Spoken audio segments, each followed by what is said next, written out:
It's only getting better from here, baby. That's right. We're like at episode 10. Like, we're on an uptick. This is a professional quality podcast at this point. Yeah, that's right.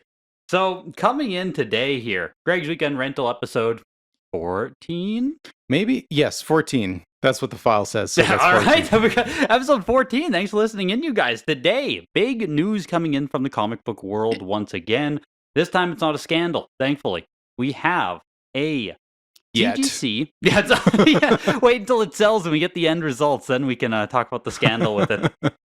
An 8.5 Action Comics #1 up for auction right now on Heritage Auctions. Pedigreed copy, highest pedigreed copy that exists, but not the highest overall copy that exists. True.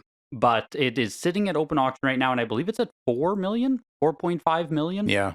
Somewhere right around there Hefty. already. Yeah. It's insane. Yeah. That's I believe it's already a brand new record for Action Comics #1. Yeah. Yeah, I think the mistaken. last record was it 3 something for a lesser? Yeah, I believe 3.25 in 2021, if that sounds right to you there. I think so. That sounds right. I think it was also an 8.5, funny enough. Was it? Okay. So I think there's 2 8.5s on the pop report. But it wasn't the pedigree. No. Yeah. So, I mean, I've talked about pedigree before on here. I mean, I personally don't. Like, I don't care. 8.5 is an 8.5. This one, the pedigree label's nicer. Yeah. Well, so this pedigree is also Kansas City pedigree. Okay. Tell me why I should care. And it was the very earliest pedigree comic collection ever found. This guy apparently kept #1s from the late 1930s through the 1940s. So, like, he got all the... So, like, this was a young man at the time. Or Yeah. I guess, you know. Yeah. Yeah. So it was found in Kansas City in the 1960s. And it was all #1s from the golden age of comics in very high grade. Wow. Yeah. Is the original owner passed now? Probably. Yeah. Okay. I think the people that acquired it, I read that they had sold off a few issues that kind of, like, when they first got it, they sold a few issues every year. Okay. So a few have been kind of lost to other collections that they can't really trace back to the Kansas City pedigree, but the ones they could included this Action one.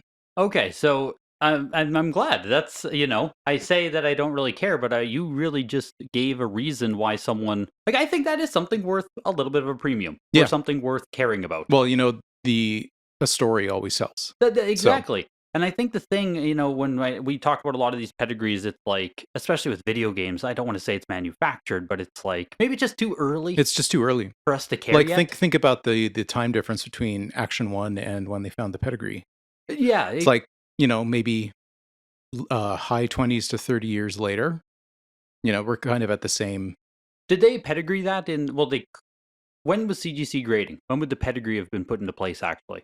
Well, probably definitely before CGC. Okay, yeah, like they had pedigree, like Mile High Collection, Curator Collection, all those they had documented already. Okay. Even before comic grading was officially graded, they just like... Yeah. This is a thing. Yeah. Okay. Yeah, it would have been documented in like the Overstreet guides and all that. Okay, yes. Yeah. Okay. So that's, I think, one of the biggest issues here with when we talk about like video game pedigrees, where we're just kind of plucking this collection of, I don't want to say random stuff, but, you know, something that might have been kept for 10 years, 15 years, maybe 20 years at almost max. Yeah. And they're like, oh, there's the new pedigree from, you know, whatever it is. Yeah. Well, I mean, essentially that's how all pedigrees are built, is someone thought to save these things when they were worth nothing. It sounds like the Kansas City one was incredibly intentional. Yeah, for sure. I mean, I don't know if a lot of the video game ones have been incredibly intentional about keeping factory sealed copies of these games for the purpose of doing something versus just, hey, I was a store at one point and we... Versus dead stock. Yeah, that's I see the what you big mean. difference, Yeah. in my opinion. Yeah. Yeah, that could be true. Maybe we'll see pedigrees in the future of someone who's curated a massive collection of, you know, sealed black box titles or something. That very could. I think Tim Atwood would be one of the best actual possible pedigrees that does exist. Where someone who didn't just have this stuff, but someone who knew this stuff could be valuable, would be valuable, and wanted to collect it, kept it. Yeah. Yeah. And I guess that's when I actually do care. Yeah. But it's interesting to hear about the Kansas City collection. Yeah. So, and it's just, it's an incredible comparison when you think about it, because we're kind of at the same stage now with video games as they were when they found the Kansas City pedigree. So like people were already collecting comics in the 40s and 30s. Yes. You know, it was already a thing.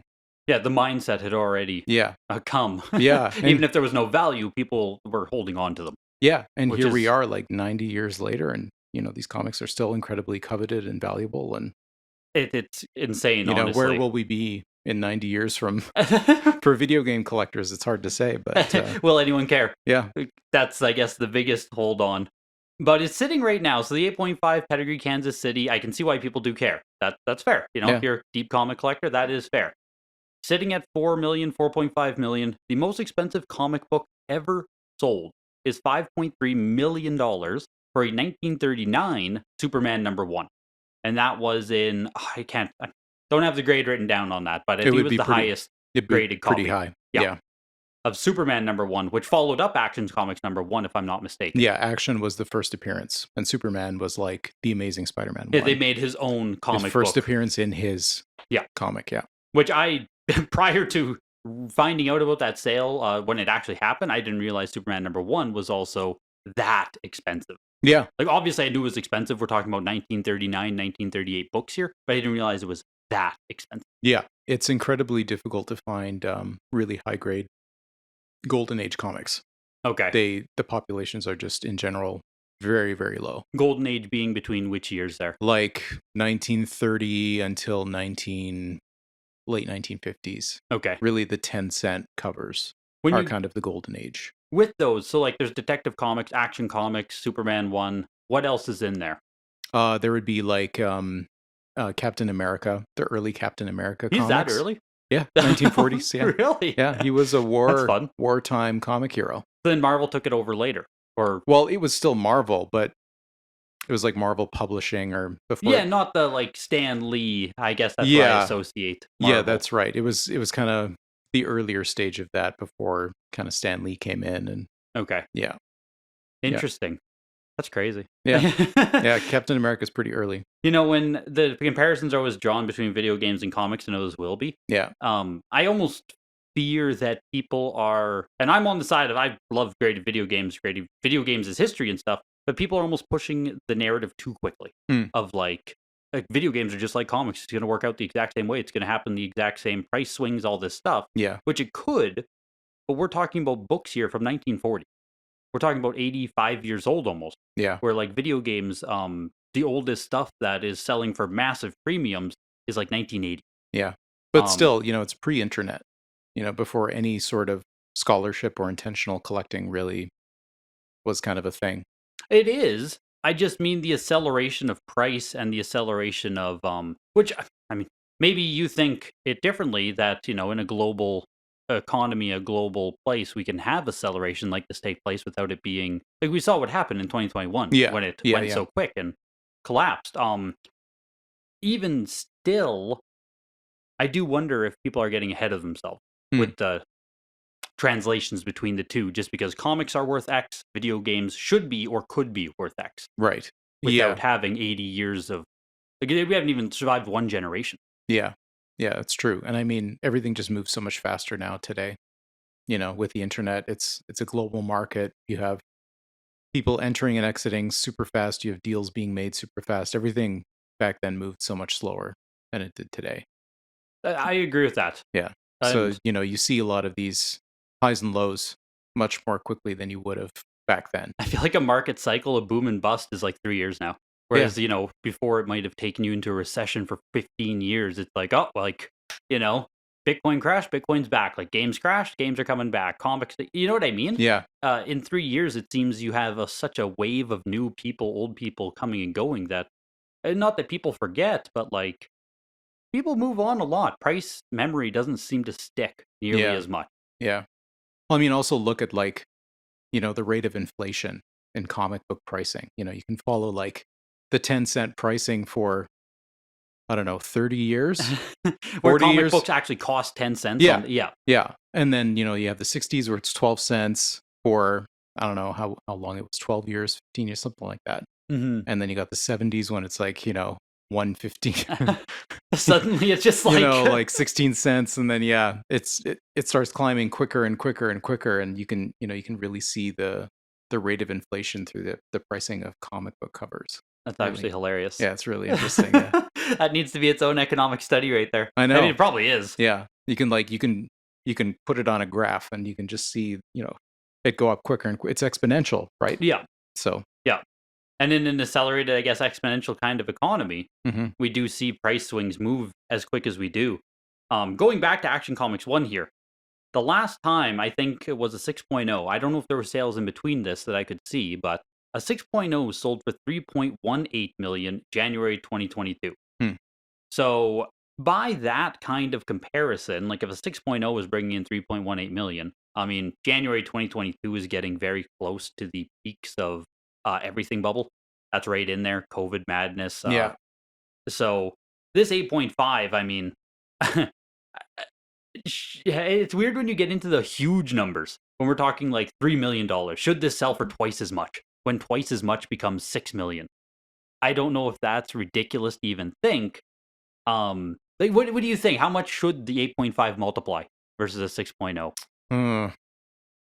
I mean, the overall pop is what, 78 copies? It's something like that. It's less than 100. Yeah. Action Comics 1 actually surviving. Yeah, and pretty scarce at the upper ends. Two of them, the 9.0s, there's two 9.0s held in a collection literally called the Impossible Collection.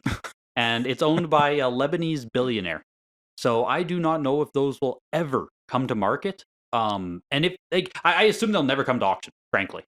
I assume they'll only ever sell privately, and it might not even be an exchange of money at that point. They might exchange a company for that, because it's like we're talking about billionaires here. Yeah, I don't need $5 million. There's no need for money. Yeah. I don't need $15 million. Like, what are we? Yeah. What are we doing here? Yeah, it's a drop in the bucket. Yeah, for sure.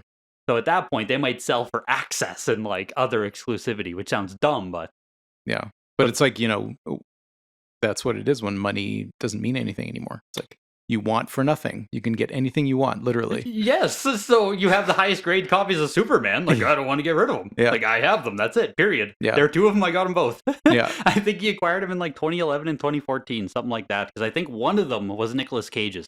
Okay. From his collection. Yeah. Back in 2011, maybe. Yeah, he was going hard for a long time. It might have been even earlier than that, because Nicolas Cage was like very famous for being, or for having a world-class comic collection early on. Yeah, and he owned like dinosaur skeletons and like castles in Europe and stuff. Like, cool dude. Yeah, cool dude. He spent money like no one's business. But isn't he like bankrupt? He was. Yeah, I think that's terrible. He came to regret that, but. But he as he's sitting in a castle, like, I have no money. I have no money, but I got a castle. Put up the drawbridge. Like, don't let them in. Don't let them. Don't let the collectors. Don't let the creditors in. If I was, if I had that kind of money, I like to think that's what I would do too. Is just like buy this stupid stuff that I can't acquire. Close the drawbridge. Like, that's Fill unfortunate. The moat. That's very unfortunate. Rally the archers. They shall not take. They shall not take Helm's Deep or wherever we are. Yeah, so Nicolas Cage's, I'm pretty sure, was one of the 9s, and then one of the other 9s, I don't know where that one came from. Yeah, I don't know enough about following the history of. No, I should ask. I should ask my old teacher Dwight. He'd probably know. Well, maybe he actually has the tracking. Yeah, maybe. Well, I can only assume that everyone pays attention. Of course. Yeah, why wouldn't you, right? There's only 2 9s. You know where they are at all times. Yeah. But with no other 8.5s coming up, back to the question then, where should this land? This is it. I think there's the 8.5 pedigree, the 8.5 universal. There's a couple of restored books that are nicer, but for all intents and purposes, this could be the last opportunity to buy a book like this for years. Well, and literally, if you want the best pedigree copy that has a story to it, that's it. Yeah, this is the highest pedigree, right? Highest pedigree, yeah. Yeah, so even if you buy the 9, it's not going to have the same cool history as the 9, It's like, I think that helps it sell for sure. How many days are left on it, by the way? I think 16, 14, something like that. We're a couple weeks out still. So it got pumped up, obviously. Yeah. You got to get the story, the news, Yeah. Yeah, I think people are like, the people that have that kind of money are trying to scare off. Of course. Potential bidders and just, You get the story out there. Yeah, for sure. Already jumped to $4 million. Yeah. You know what? If I'm going to make a guess, I'm going to guess maybe like 6.5. Okay. That's maybe just like a pure gut reaction. Yeah, that would be most expensive comic book by over $1 million. It's the most famous comic in the world. I think Action Comics 1 should outsell the Superman for sure. Absolutely. Yeah, okay. No doubt whatsoever, hey? Yeah, no doubt whatsoever. Yeah. It's like, it's the same between Detective 27 and Batman 1. It's like the detective is the first appearance of Batman, so... Yeah. Is it 27? Yeah, I believe it's 27. That does sound correct. Yeah, so first appearance of Batman absolutely trumps Batman 1. Yeah. Because of course. Yeah. I don't think Batman 1 is even... I guess it's probably $1 million, isn't it? Oh, it's valuable. Copies. I'm sure it is, yeah. Okay. I was going to say, it's not that much, but we're talking about millions of dollars here. Once we start talking about 4, 5, 6 million, I'm like, a 1 million of pittance. Yeah, that's right. I'll acquire one myself. Peasant money. Yeah. Who needs that? I'll actually shoot even higher on it. I'm going to say somewhere like 7.2 for where it ends. Really? Okay. I think it's going to be a record-breaking price by quite a bit. Okay. That would put it almost $2 million above the other one. Yeah. I'll go over $7 million. Honestly, I don't doubt the potential. It just feels like something where we're going to see a fight.